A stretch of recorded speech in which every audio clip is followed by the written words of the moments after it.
I want to take you under the hood of the Gospels. I want to talk a little bit about where the Gospels come from, how they work. I probably am going to spring some surprises on you that you need to think about. You might even be a little disturbed. That's okay. Okay, a little cosmic dissonance is all right. I mean, after all, we did have hip hop in the church, so we're already here.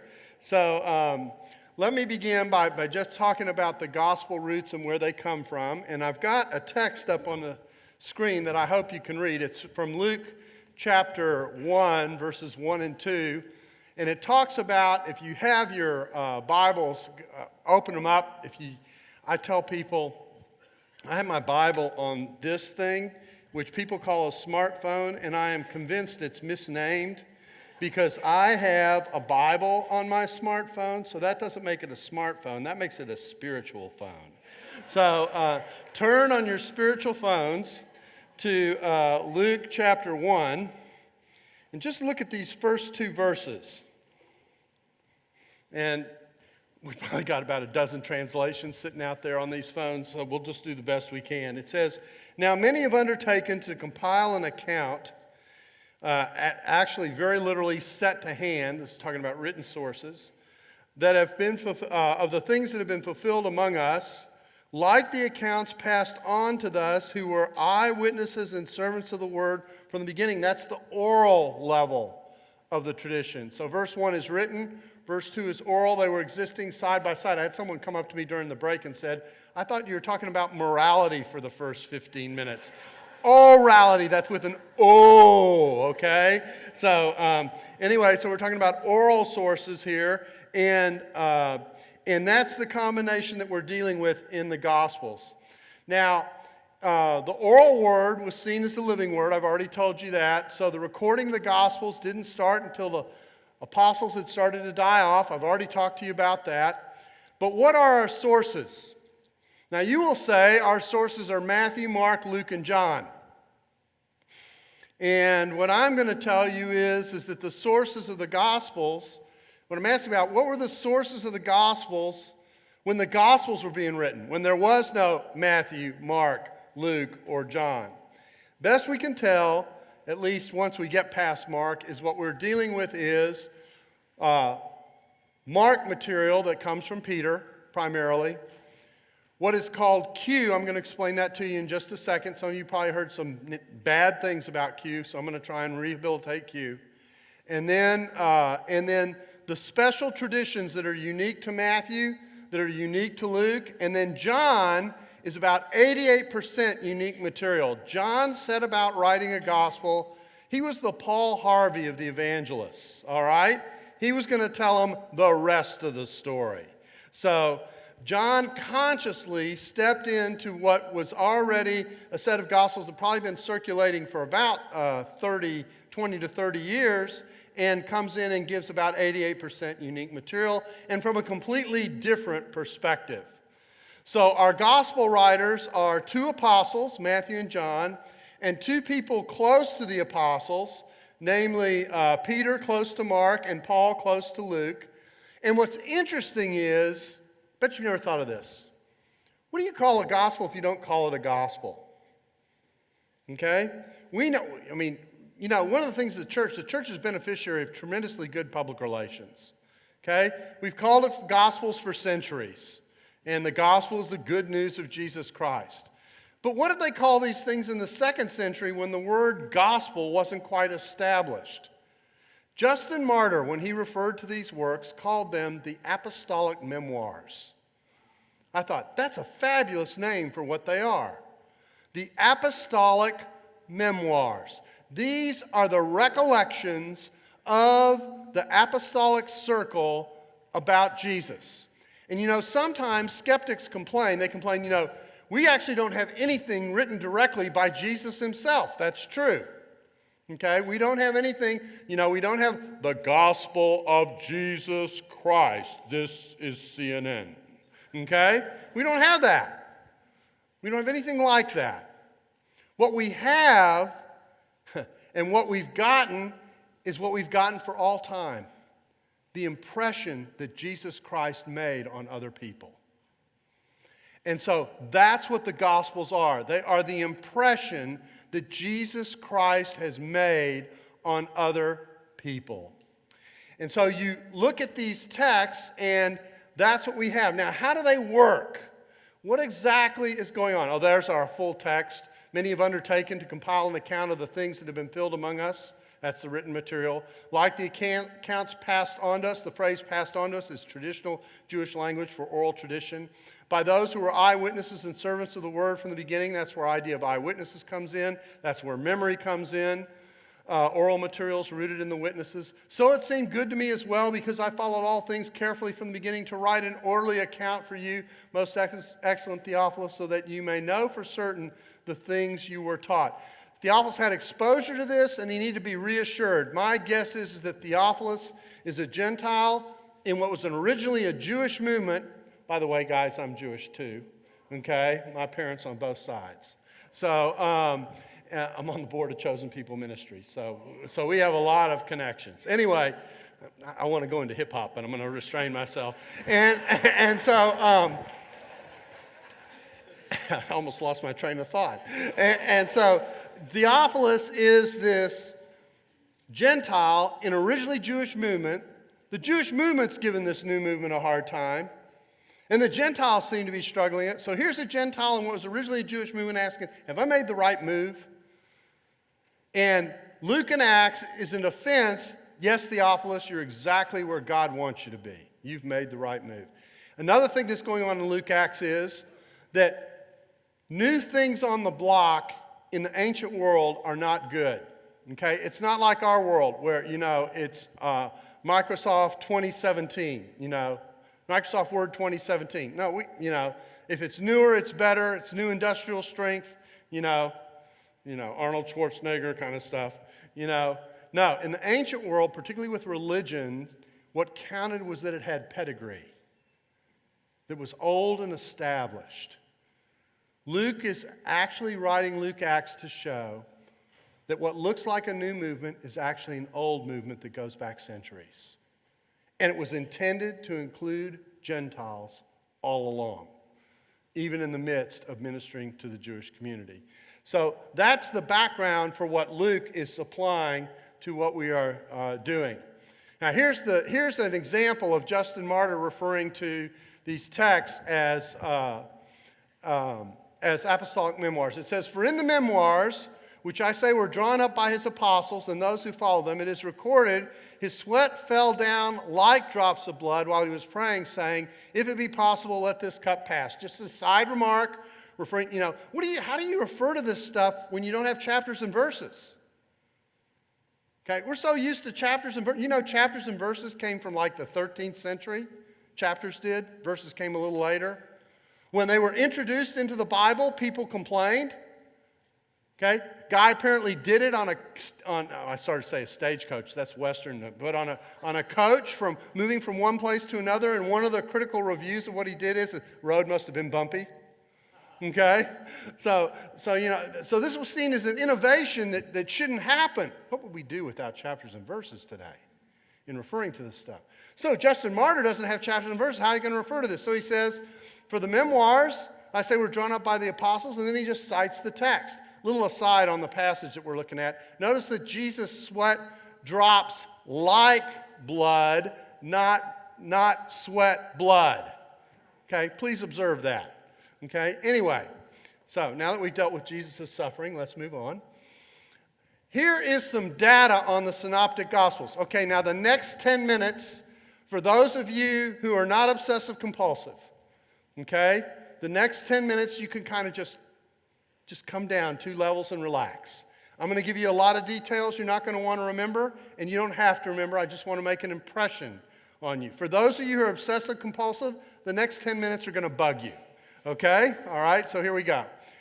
Verses. This is the best we can figure. Mark has 661 verses. Matthew 1,068. Luke 1,149. I don't have John up there, but it has a little over 800 verses. 92% of Mark's verses are in Matthew. 50% are in Luke. There are about 235 verses that are shared between Matthew and Luke, representing 22% or 20.4% of those 2 Gospels. Matthew has 29% unique material. Luke has 50% unique material, including many of the parables that we love are unique to Luke. I had to get in a plug for Luke, why he's the greatest gospel. Anyway, Mark has only 4 to 10% unique material.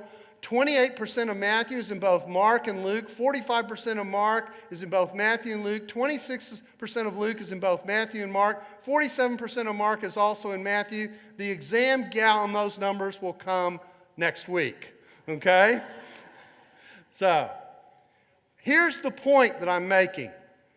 This material overlaps significantly between similarity and difference. You've got both going on in a significant way all the way through this stuff. Now, those of you who are copying frantically, trying to get all those numbers down, I'll figure out a way to send this slide to the people so that you can get access to them if you need it. I got to move on. Here it is charted, so you can kind of see it in a chart. All right, so counting 100%, we're just dealing with the percentages here. 29% unique material in Matthew, about 7% of Mark. We've averaged out that 4 to 10%. About 50% in Luke. I've already told you 88% of John is unique. So there's this interesting mix and match that goes on between the Gospels, producing both agreements and differences between them. Guess what the skeptics like in the Gospels? The differences. Okay? In fact, sometimes they often work with almost this kind of a formula. Difference equals contradiction. Okay? They're different. They don't tell the story the same way. The differences don't match.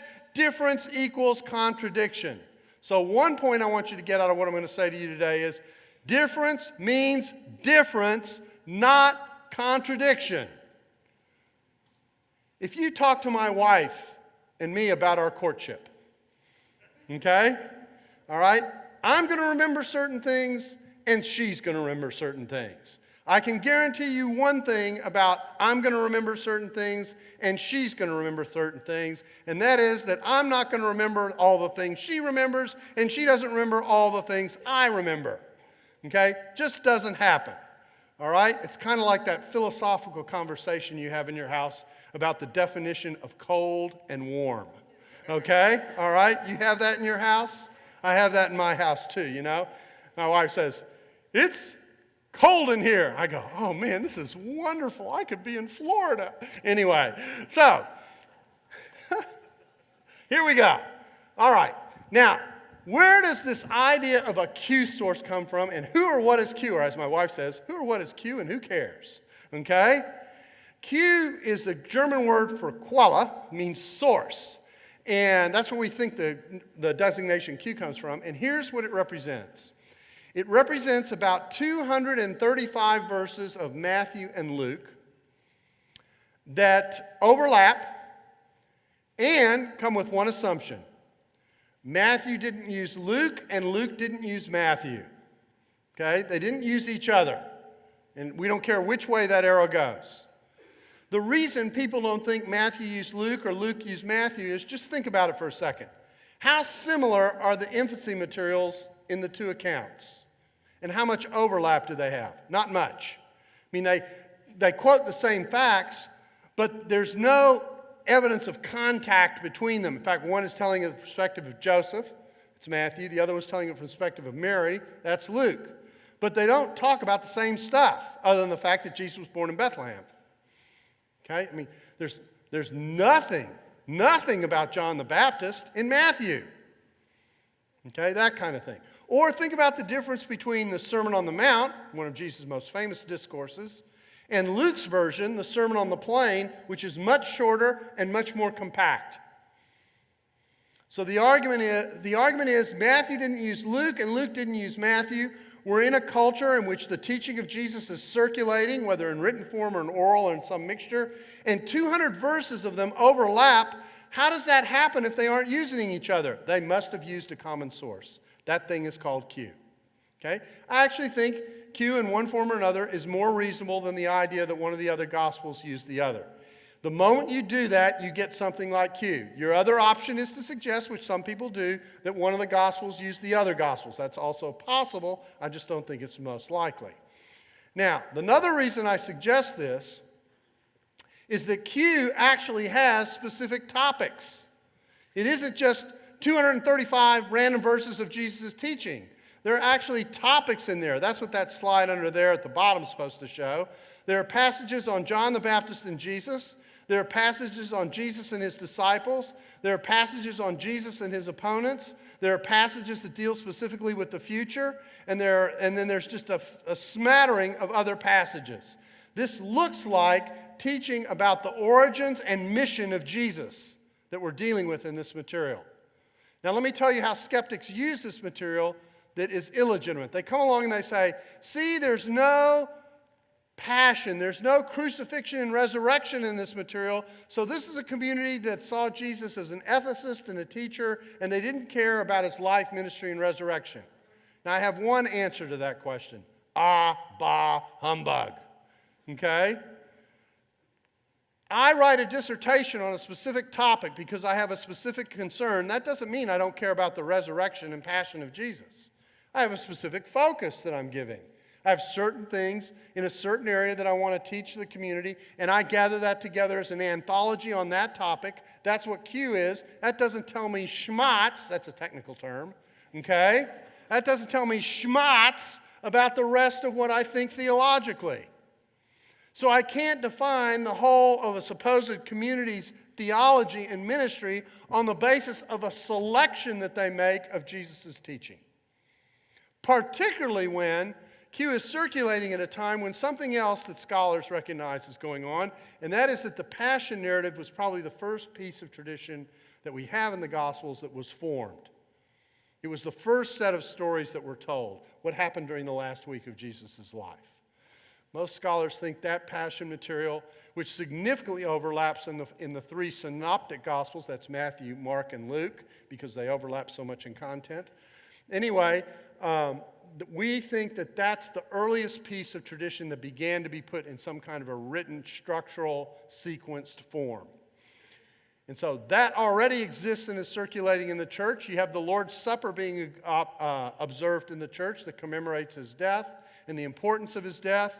So Q is a specialized group of teaching. Why do I mention these things? Because when these Gospels get discussed in the public square, these are the sources people are talking about. They're talking about Mark, they're talking about the Q material, they're talking about the unique material in Luke and the unique material in Matthew and John's stuff. Whew. All right, that 10 minutes is over, okay? So we've had our seatbelts fastened. You can now loosen your seatbelt. Any of you have to use the restroom are free to go. Now, the next thing we want to do is to talk about extra biblical evidence. Now, actually, Tom got into this a little bit yesterday. I'm going to get into it with just a couple of additional citations and tell you a little bit about them because there's some interesting things going on here. I like to ask the question of someone in my class. In fact, I think every pastor should know the answer to the question I'm about to ask. Okay? Greg did a great job of asking questions. I've got my question. Here it is. Do you know of any passages out of ancient history that mention Jesus but don't come from Christians or apostolic fathers? Okay? In other words, we're trying to prove the idea that Jesus actually historically existed without citing Christian sources. Okay? That's the question that we're asking. So, what is the evidence that Jesus existed in material that is cited by non-Christian ancient writers?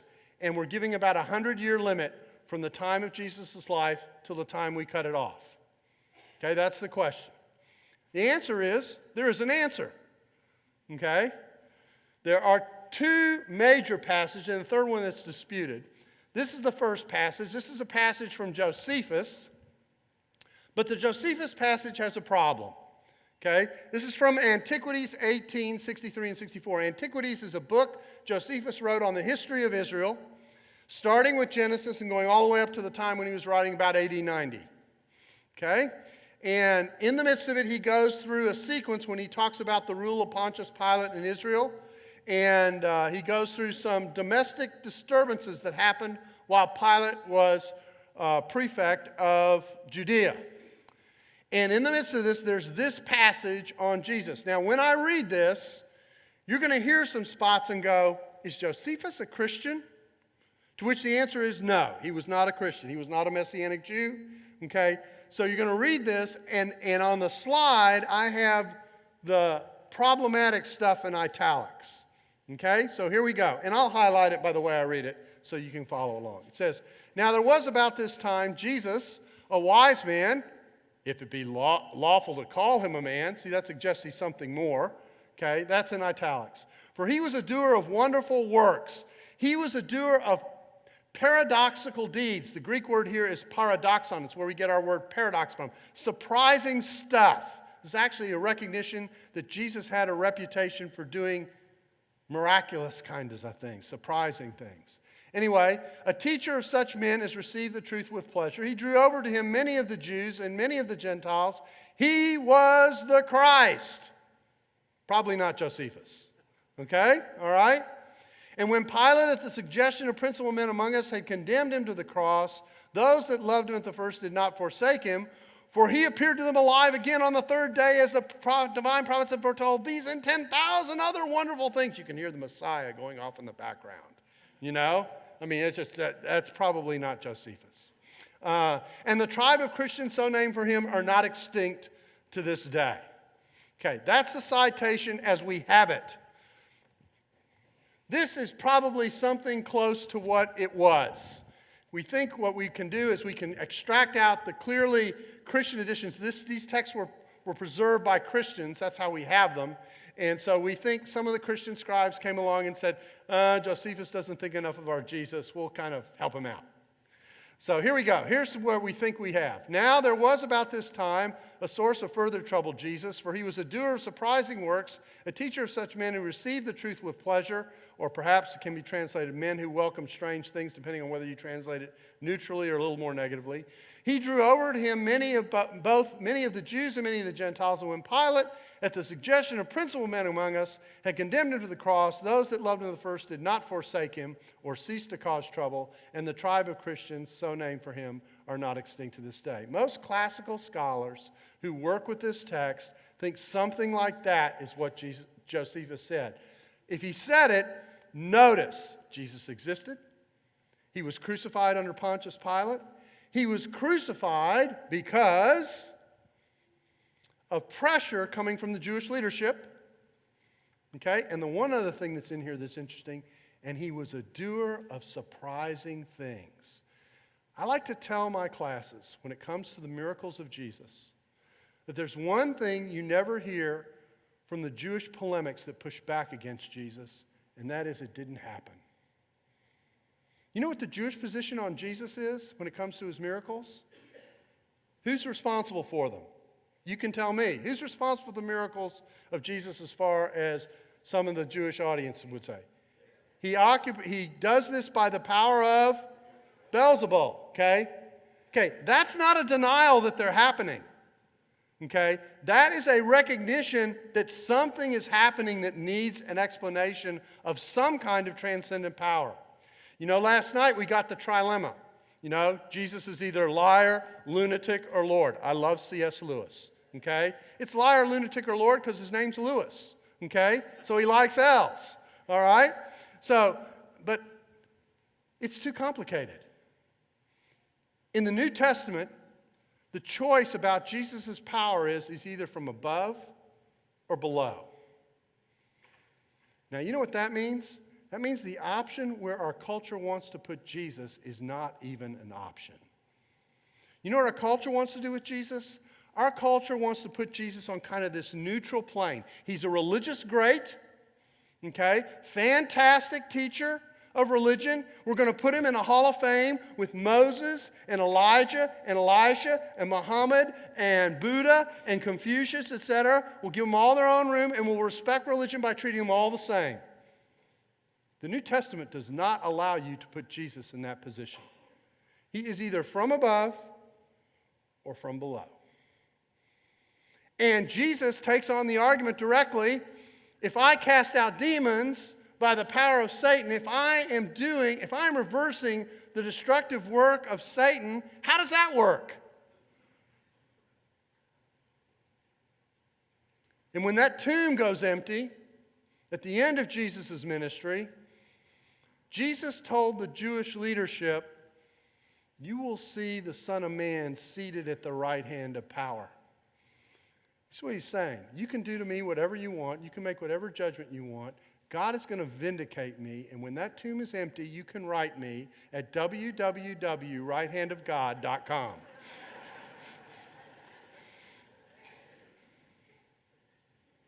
The empty tomb is God's vote in the dispute about whether Jesus is from above or below. Okay, Josephus, that's what he tells us. One other text. I got to move quickly, man. Tacitus. This is Tacitus' Annals. This is about the great fire that took place in Rome. And Nero blamed the Christians for this. And so in Annals, a history of Rome, 1544, he says this. They, talking about the Christians, got their name from Christ, Christus actually is what it says, who was executed by the sentence of the procurator Pontius Pilate in the reign of Tiberius. Confirmation with Josephus about when Jesus lived. That checked the pernicious superstition for a short time. You think Tacitus likes Christianity? Okay, pernicious superstition. Superstition is what you called a religion in Rome that you didn't like. Pernicious superstition. Sounds familiar, doesn't it? You know, some things echo through the centuries. That pernicious superstition for a short time, it broke out afresh, not only in Judea, where the plague first arose, but in Rome itself, where all horrible and shameful things in the world collect and find a home. Doesn't he love Rome? All right? Great little piece of literature here. All right? But notice, Jesus existed. He's responsible for the founding of the Christians. The Christians are persecuted. That's what he's describing. And later on in this passage, which I didn't cite, he talks about the sympathy that Christians are generating for suffering their persecution without complaining and experiencing it unjustly. That might be a lesson for us. You can ask about that in the panel time. All right, what else do I want to do? Okay, how the Gospels work. New idea, new topic. So we've done two things. We've talked about the makeup of the Gospels. We've talked about the ancient evidence for the Gospels outside Christian sources. Now let's talk about the Bibles themselves. Let me give you some misimpressions about the Gospels. And I'm hitting a lot of things quickly. My first target is the red letter Bible. Okay? The red letter Bible. Why do I not like the red letter Bible? I don't like the red letter Bible for two reasons. The first is that it suggests that the words of Jesus are more inspired than the rest of the Bible. Okay? But the Bible that I know about and that the Scripture teaches about says all Scripture is inspired and profitable. So I don't pick out between the words of Jesus and everything else. Well, there are people who like to do that or like to try and do that. So they pit Jesus against Paul or Jesus against Peter or Jesus against the Old Testament. Okay? So that's one reason. But here's the other reason. I'm going to try and illustrate this in a little bit later. And that is the red letter Bible suggests too much. It suggests we are always quoting Jesus word for word. Okay? And that's not always the case. Now, that's the thing I'm going to say to you that might be disturbing to hear. And I'm going to try and prove it to you later because it's the type of thing that I need to show and not just say. So I'm going to do that down the road. Here's another thing. That history equals chronology. Okay? In the little citation from Luke where it says, I'm writing you an orderly account, many people when they read that say, I'm writing you a chronological account and think it's giving sequence, but it isn't. Two clues that it doesn't give sequence. In Luke chapter 4, Jesus gets up in the synagogue and the crowd says to him, do for us what you did at Capernaum. Okay, well that's cool. Obviously performed miracles in Capernaum. There's only one problem. In Luke, Jesus hasn't been to Capernaum yet. He doesn't go to Capernaum until the next passage. What Luke has done is he's taken a text that's actually located in the middle of Mark and in the middle of Matthew, and he's brought it forward to start the portrayal of the Galilean ministry because it is a snapshot, a mirror, a paradigm of what his entire ministry in that region is going to be like. And he has chronologically, purposely misplaced this event for literary reasons. Okay? It's moves like that that sometimes produce our differences. Okay? And that's what he's done. And he's even signaled it by the way he's done it. Okay? A second example. In Luke chapters 9 to 19, we get what's called the Jerusalem journey. Jesus' trip from the north in Galilee down to the south in Jerusalem. But it's not a straight line journey. How do I know that? The Bible tells me so. Okay, what in the Bible tells me that? In chapter 10, he's visiting Martha and Mary. We know where Martha and Mary live. They live in Bethany. How do I know that? John tells me. Gospel of John tells me he lives in Bethany. Well, Bethany happens to be just on the other side of Jerusalem. In the previous chapter, he was in the north, he was in Samaria. He gets all the way down to Bethany. And then in chapter 16 and 17, he's roaming between Galilee and Samaria. He's back up here again. This is not a straight line journey. It is a journey of fate to Jerusalem. He's not worried about the geographical straight line sequence. He is talking about a kind of trip that Jesus is going on, a journey of fate. So there are factors like this that impact the way we read the text. Another thing I'm suggesting to you is that accuracy and precision are not the same thing, and the Bible works with both. This is another place where there are differences. You all are probably familiar with numerous stories where in one version there's only one person present, in the other version there are two people present for the same miracle, that kind of thing, those kinds of differences. And there are other kinds of differences as well that I'm going to walk you through in just a second. So accuracy and precision are not the same thing. One account of the text can be more precise than the other without the other not being accurate. Okay, that one may cause you to scratch your head and think about my hairline. Just hit the pause button. We'll come back at this. Okay? Another one is that the Gospels have to agree exactly. In fact, it often doesn't happen that way. Okay, it's these differences that we're talking about. And then I've already talked about to have material written by Jesus means we don't have access to him. No, we do have access to Jesus. We have access through the impression that Jesus has made to others. Now, I know this is kind of like 465,000 things about the Gospels, some of which you never dreamed of asking. So I hope you sleep well tonight. Okay, here we go. What we have in the New Testament are loads of parallels, where we've got the same event with different details. And I want to show you how some of this works. Here's the point. These stories are told with variation, but the gist of the story is the same. That's actually the way the Gospels work. They're told with variation in the details, but the gist is the same. Okay?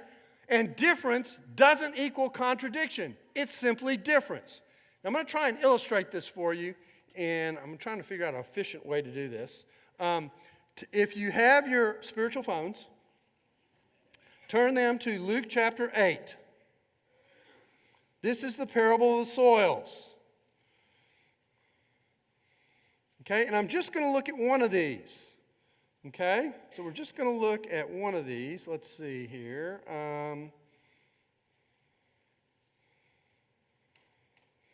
Verse 12. We're just going to look at the way in which the seed that falls on the road is described in the various Gospels. Okay, here it is in Luke 8:12. Those along the path are the ones who have heard. Then the devil comes and takes away the word from their hearts, so they may not believe and be saved. Okay, the bad guy in that verse is the devil. Boo. Okay? Next, go to Mark chapter 4. Mark chapter 4. Okay, the explanation is in 4:15. 4:15b. Okay? Aren't we glad we have verses?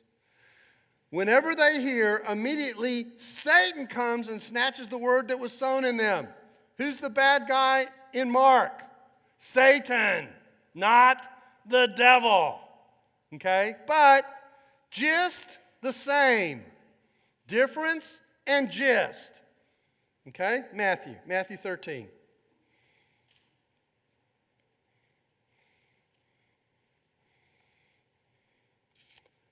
see here. We're going to be in verse 19. When anyone hears the word about the kingdom and does not understand it, the evil one comes and snatches what was sown in his heart. This is the seed sown along the path. Who's the bad guy in Matthew? The evil one. Okay. Evil one is not Satan, is not the devil. Well, sort of. Okay? Not the same word, but we're certainly describing the same bad guy. Okay? That's variation and gist.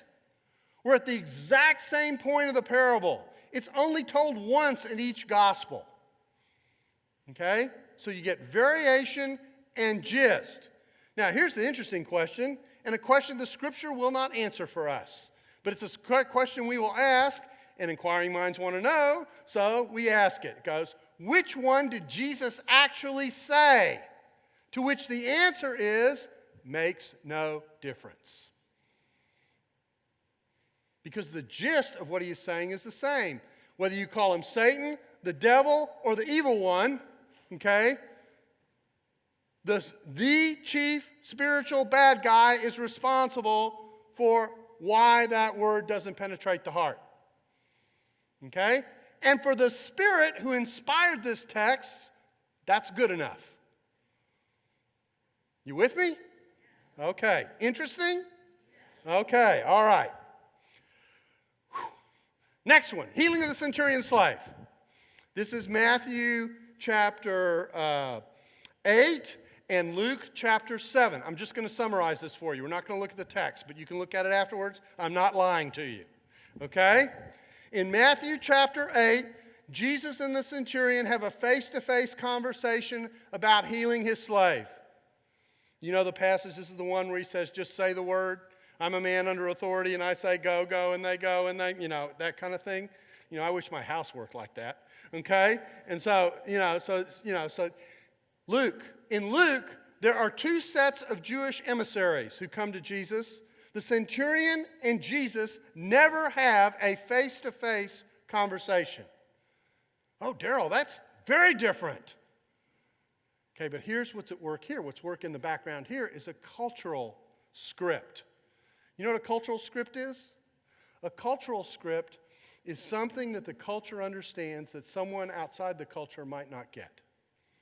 If I say to you, and please excuse me for this illustration, the cowboys are going to the frozen tundra to melt the cheeseheads. All right? All right? It's a very theological statement, by the way. Okay? The cowboys are going to the frozen tundra to melt the cheeseheads. What am I talking about? Football. What kind of football? American football. Got to say American football today. Okay? There's another kind of football in case you didn't notice. In fact, if you're really philosophical about this, you'll say they got it right and we got it wrong. Okay? All right? Because that game is played with your feet. Okay? American football is not played with your feet. But I'll let you solve that philosophical dilemma on another occasion. All right, so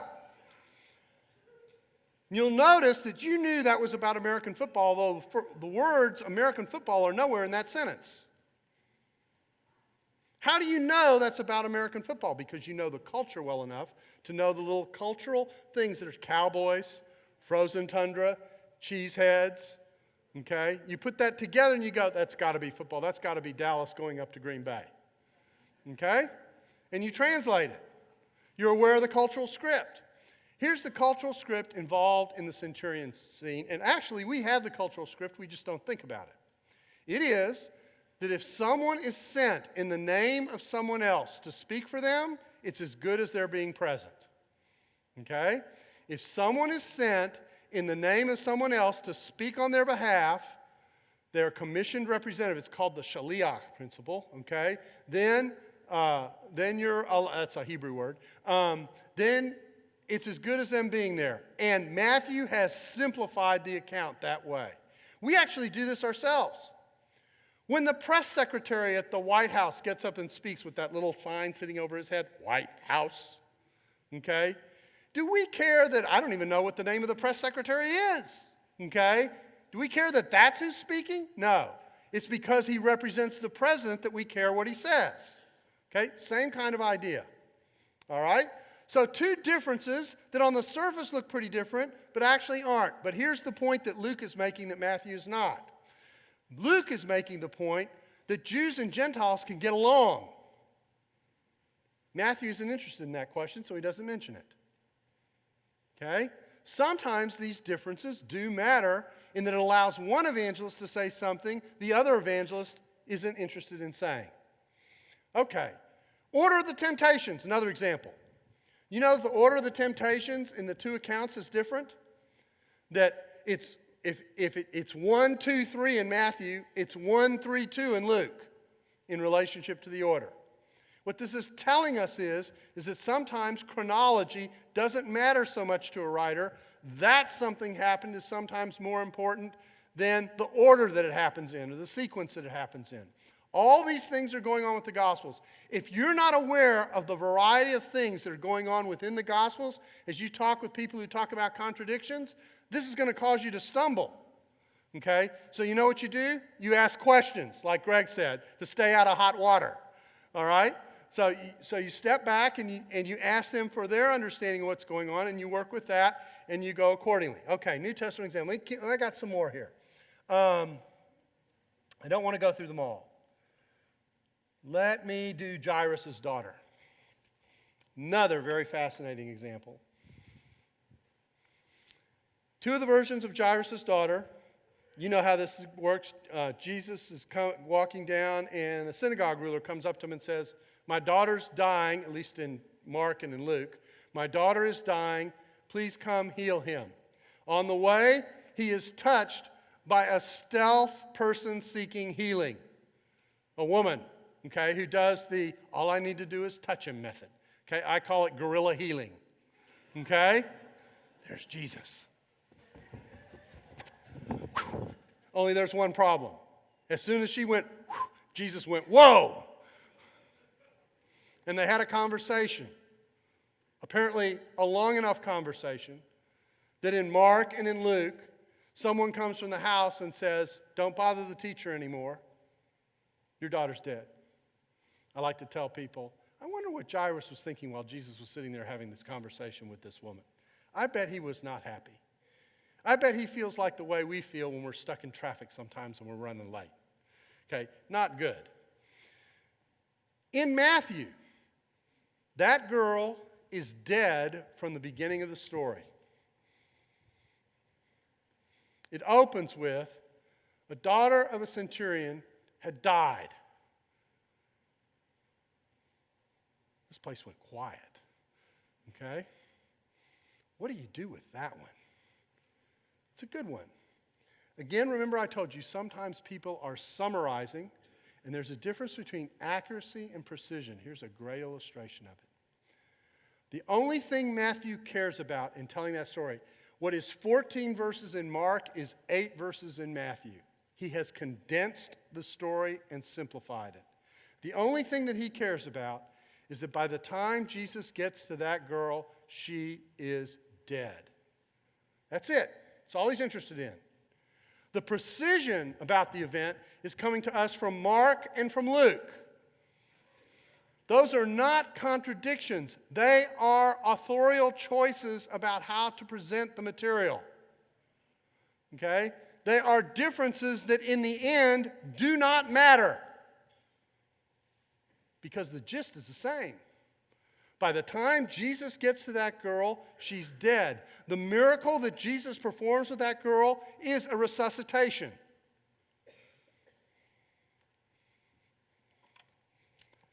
We doing all right? One more. I'm already laid all the groundwork for this. Okay? And you know I'm in trouble when I go to a foreign language. And you know I'm in real trouble when I go to a dead foreign language. Okay? The phrase that I'm about to teach you now is Latin. Okay? All right. Whoa, Latin. Okay? Some people said, I've never been exposed to Latin in my life. And then there are other people, I was exposed to that disease early on in my life. Okay? Now, this is the difference between absissima verba and absissima vox. Absissima verba means the very words of Jesus. Absissima vox means the very voice of Jesus. Or, in fact, any speaker. Doesn't have to be Jesus. I'm getting at the red letter Bible thing now. All right, here we go. Here are some examples, really quick.